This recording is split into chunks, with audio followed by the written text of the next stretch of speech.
What's going on, guys? ChaseWins.com, Venture Sports Consulting. Happy Thursday, everyone.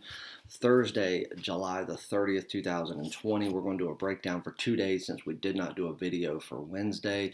Let you know what we did on Tuesday and what we've done so far on Wednesday. We still have one game going on, which is still in the early goings fairly, so long way to go in that one. We did post a fifth play on Thursday, but it technically doesn't start till Friday morning because it is in the KBO. That was actually the first game on Thursday that we posted about 4 p.m. The rest of the plays for Major League Baseball coming out about an hour later. But obviously we can't recap that one because this video will be up well before that game even starts. So we'll keep that for a Friday recap or a Thursday recap, being that it is a Thursday game. But we've got that. Tell you what we got going on for this weekend. I do have a promo that I'm going to run that I think people will be excited for. And yeah, we'll get you on a free play. So let's start with, let's go ahead and get the promo out of the way. I'm going to bring this back. I don't know how often I'll do it. It probably won't be any more than once a month or so. But other than when we do our big promos, our 50% off, or, we give people the option of getting a lifetime all access pass for the price of 1 year or something like that. Besides those, this was always our most popular. And this is something that I started doing about a year ago. And, we'll usually pick a couple of different, a different package each time we do it. But it's called the Extra Day promo. So what that means is you buy a pass, a subscription, the one that we, that we set up for it. And for no extra cost, you get extra time added to it. We're going to do the 3-day pass.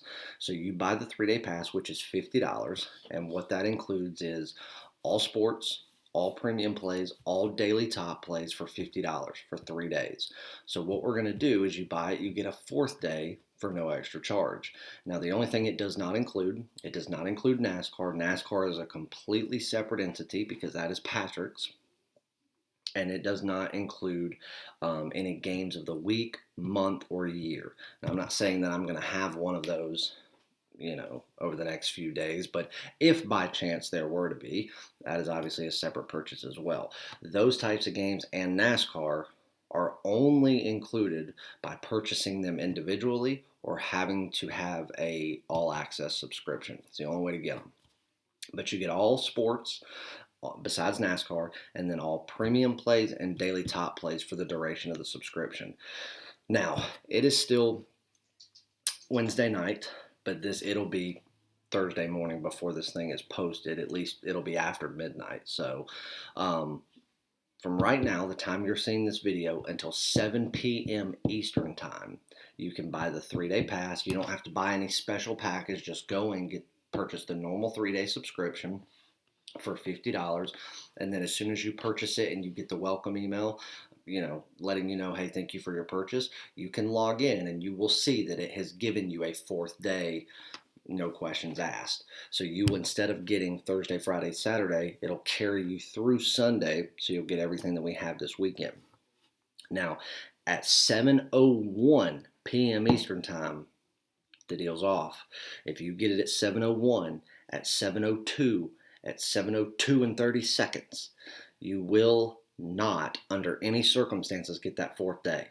Please listen to what I'm saying. Every time I run a promo, I have so many people come up and go, oh, well, I live on the West Coast. Well, I say Eastern time. So Eastern time. So if you're on the West Coast, you have till 4 p.m. your time to purchase it. It's only set up till then, and it is extremely time consuming to go back after the fact and manually punch in dates for every single person that just didn't feel like signing up prior to. So I'm putting this video out early to make sure everybody has plenty of time. You have till 7 p.m. on the dot to get it, to get the extra day absolutely free. So make sure you jump on that. NBA and NHL are starting back up this weekend. That does not mean that I will have plays necessarily. Obviously, if there's no value or any edge that I see or find where I'm going to put my own money on it, I'm not going to expect you to either, and I will not release anything. So That remains to be seen. But we were having the best NHL season that anyone's ever seen throughout the 2019 and 20 season. Never at any point were we hitting anywhere below 71% overall for the season. Never were we below 84% on top plays. I mean, I've got people that have been betting NHL for 2 decades that are on my NHL subscription that said they've never seen any type of long-term winning record like that in hockey. NBA, over 65% the entire season, and the 12 or 13 days leading up to sports shutting down, we didn't have a single losing day, and we were hitting over 90% on our totals. So it was awful to see sports shut down when it did. And we plan on picking back both of those sports back up right where we left off. But that doesn't mean we pick it back up the day they come back just because it's there. We have to do it the smart way. We have to do it the right way. We've got to go out there and make sure that we are following the right information and the right value. So, but they're coming back.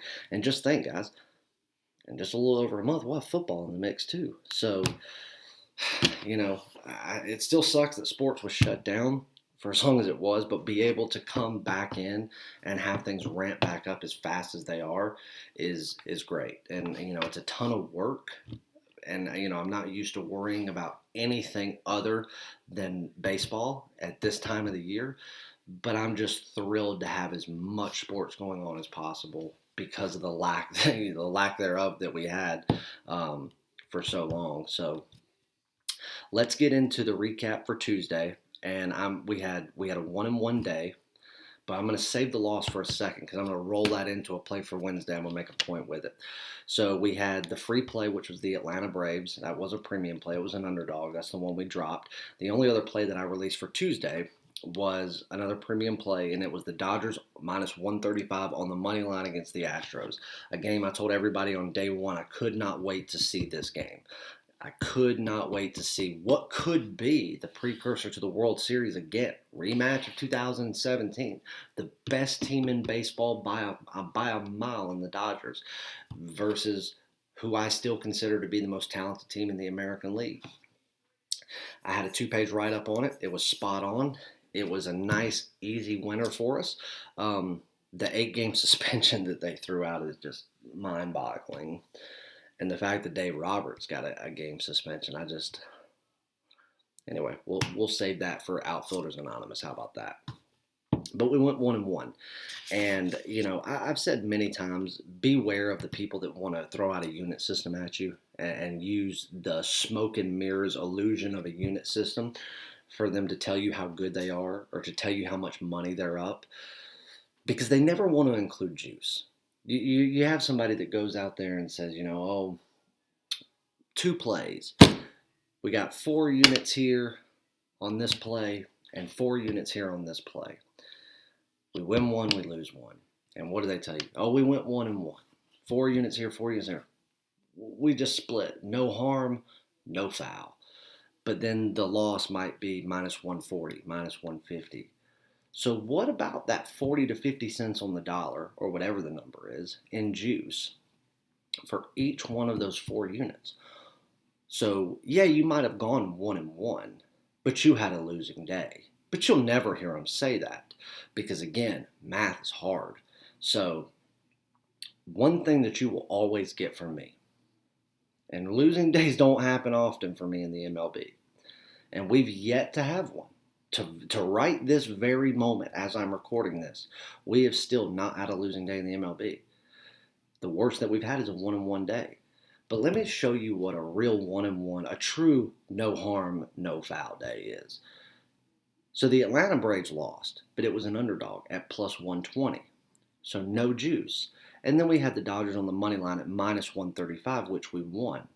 So we win that game. We flat bet all of our premiums. Anytime you buy something from me, you see the detailed instructions of everything at the bottom of the page. So you would have flat bet everything. You would have bet the exact same amount on each of these games, betting to win the same amount. You would have won the Dodgers, and because there was no juice, you would have lost that exact amount on the Braves, which means that you wouldn't have won any money, but you wouldn't have lost a single penny. It's a true push. It's a true split. It is truly no harm, no foul. Not a penny of our profit has been lost. Every single day we have played the MLB since the first day it came back, we have made money. Until Tuesday, where we went 1-1, but we did not give back a single penny of our profit. So, one thing you'll always get from me is when I, not only when I lose do I say it, I calculate juice in there too. So even though I said record, it's not about the record. It's not about the win-loss record. It's about the profit. There are days where we can go 1-2 and still make money, and there are days where we can go 2-1 and lose money. And that goes for anybody. Get with somebody who doesn't use some mythological unit system to say 6 units here, 8 units there, 10 units there. We're up 6 billion units at the end of the month, but yet we're not counting the 5 billion units that we lost because of juice. Because half of those people that will use that will still bet 170s and 180s. So just remember that. There's something about that Braves game. I've seen about 15 losses so far this year in the MLB, just spread across a bunch of different teams where superior teams or teams are playing inferior teams and they're losing. And if you just look at the score, it looks like they were just beat. But if you go back and look or you watch the game, you would know that they didn't get beat. They beat themselves, and it was because of one bad inning or one bad at bat. One error, which I've preached a million times over. An error is the biggest threat to a team, to a game, to a streak, anything. It is the biggest killer in all of baseball. Always has been, and it always will be. It happened with the Braves the other night. Wright comes out, pitches 2 beautiful innings to start. He loses command over his slider and his fastball, and instead of trying to gain his command back, he just takes them completely out of his rotation and only throws off-speed and breaking balls for 30 out of 36 pitches. Well, what do you think when you keep giving low-hanging fruit over and over again? Even bad hitters can figure it out. That one inning went from them controlling every aspect of the game to giving up a lead, now trailing. Their bats never got hot again. Neither did Tampa Bay's. They pretty much silenced them for the rest of the game. But that cost them. The same thing happened on Wednesday night with the Kansas City Royals. They did the exact same thing. An error killed them. One bad inning. They went from controlling every aspect, holding a solid lead, to because of that, in what seems like the blink of an eye, and just such a small portion of this game, they lost the game by a run. A game that they very well could have completely shut Detroit out and had them not score. I truly believe that they should have. That right there is what is keeping us just those, it seems like bullpen guys, everybody because of this 60-game season is scared. They are so timid and fearful of a loss because they know you don't have the time to make it back up like you usually do in a normal 162-game regular season where you can lose 20 games straight.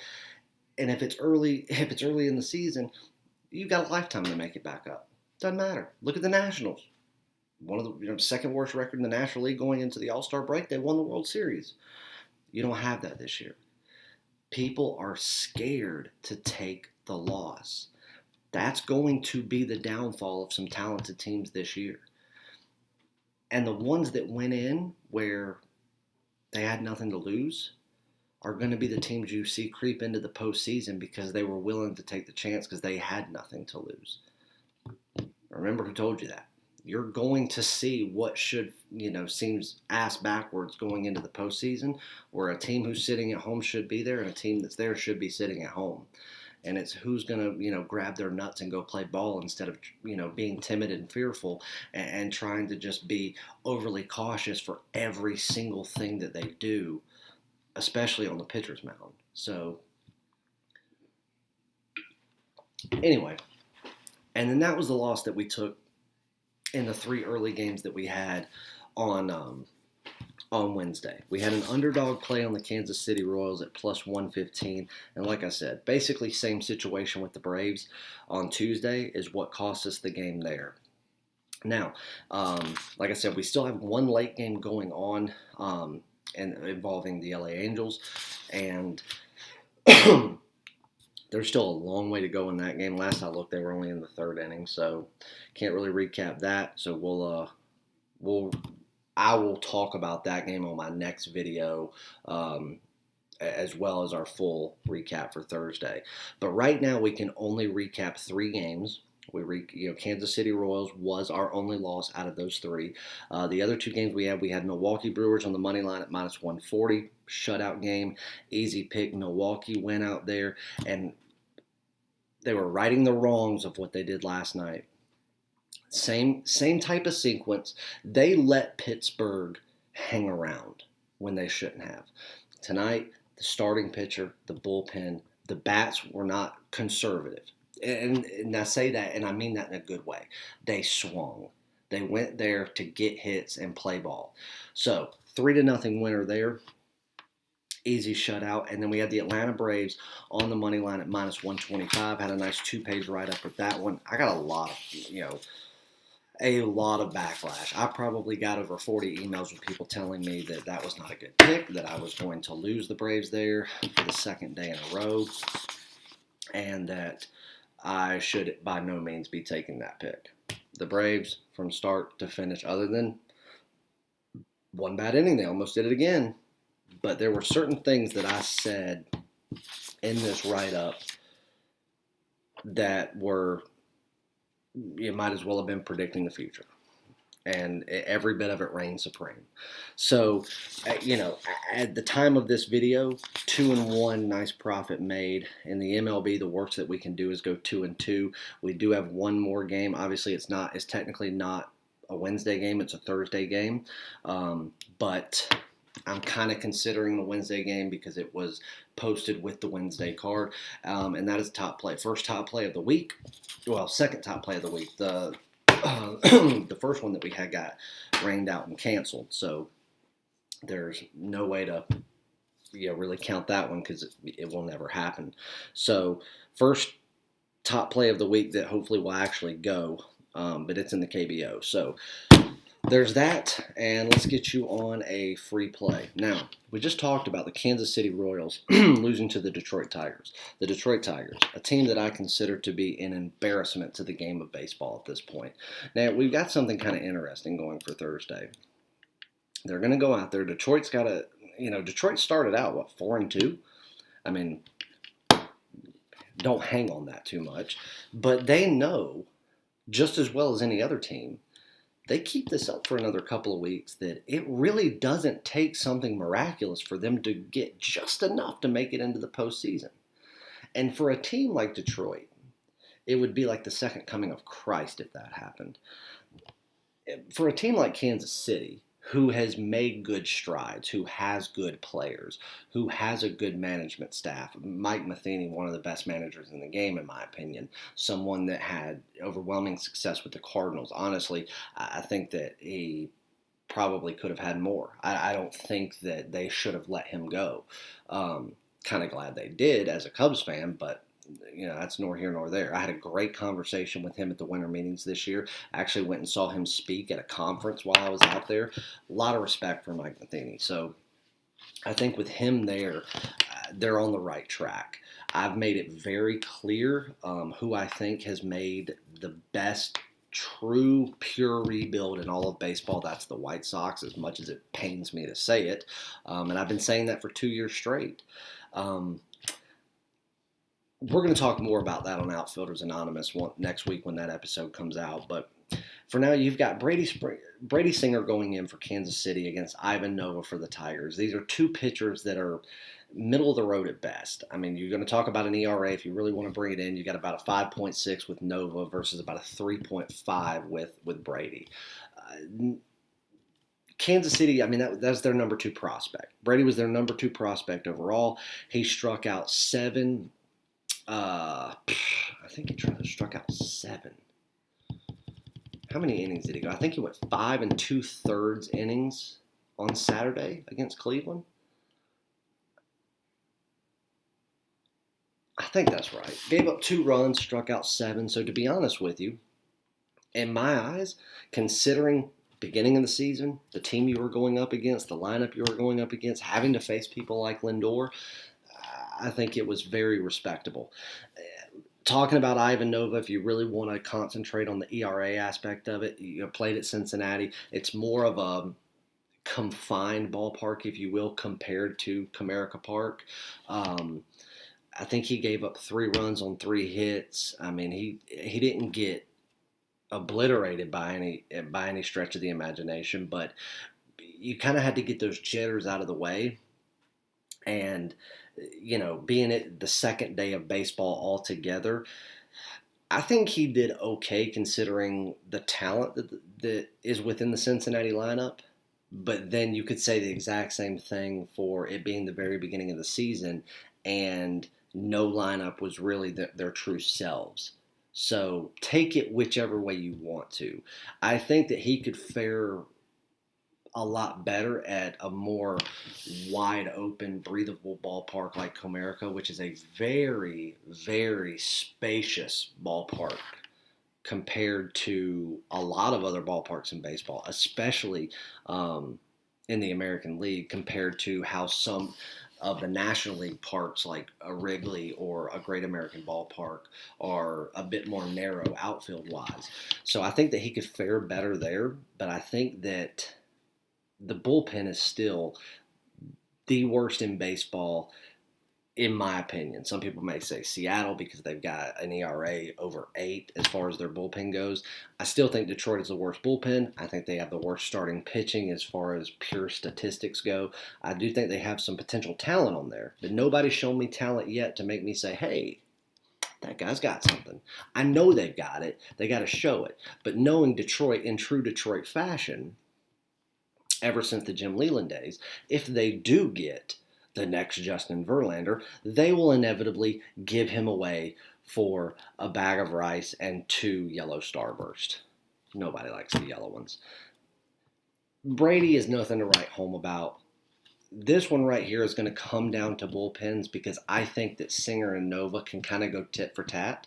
I think that they can both prevent the long ball in the early going. That's not saying they will. Both of them could give up multiple home runs. If either one of these guys get out to a rocky start, they're going to get hit early, hit often, and they're going to get pulled fast. That goes for either one of them. The beauty of it is Matheny hasn't really depleted his bullpen in this series like Detroit has. So he's got a couple of extra arms. In this game, Matheny will pull out the stops. He will go out there and use more arms than he normally would. Detroit will do so as well, but at this point, you're literally grabbing guys off the street. You don't have much more to go with, or else you're digging back into the front side of that bullpen rotation, and that's just not a smart move. Being that you've shown you can play against Kansas City, being that you started out 4-2, so even if you had to drop this game, you're still sitting above 500.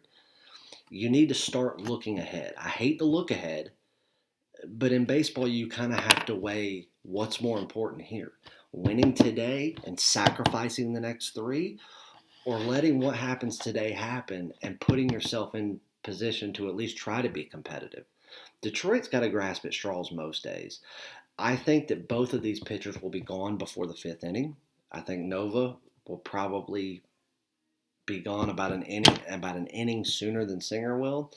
And when it comes down to the bullpen, even though I don't think Kansas City has, some huge talent gap through what's going to go in on Thursday versus Detroit, I think that they've got the ability to not overwork a pitcher more than 3 outs and let that be it and just rotate as long as they need to. With that being said, I think that gives them the slight edge, and then the lineups are a world apart. Whit Merrifield has just crushed Detroit in his career. I think he's going to continue to do so. And I think with the fact that in 2 games now, they have let Detroit basically win off of their mistakes, and it's exactly what happened on Wednesday night, that's going to be in the minds of every single one of those players that knows that they're just a couple of key pieces away from having playoff talent. and they've got the manager that knows how to correct mistakes on the fly. Matheny will come out with a winning game plan and a mentality that it is win or go home against Detroit on Thursday. Even though this game in the grand scheme of it all doesn't mean near what other games will, we're still in a 60-game season. Every game is a lot more important than it would be in any other normal season. And I don't think Matheny is going to settle for having such a better batting lineup and falling to the hands of Detroit again when he knows that he's got their bullpen backed into a corner. So give me on the very low, reasonable money line at minus $1.20. Give me the Kansas City Royals all day long. That is a premium play. Enjoy it. I will see you back for Friday. And then we'll do a recap on the top play, so on and so forth. And make sure you go jump on the promo.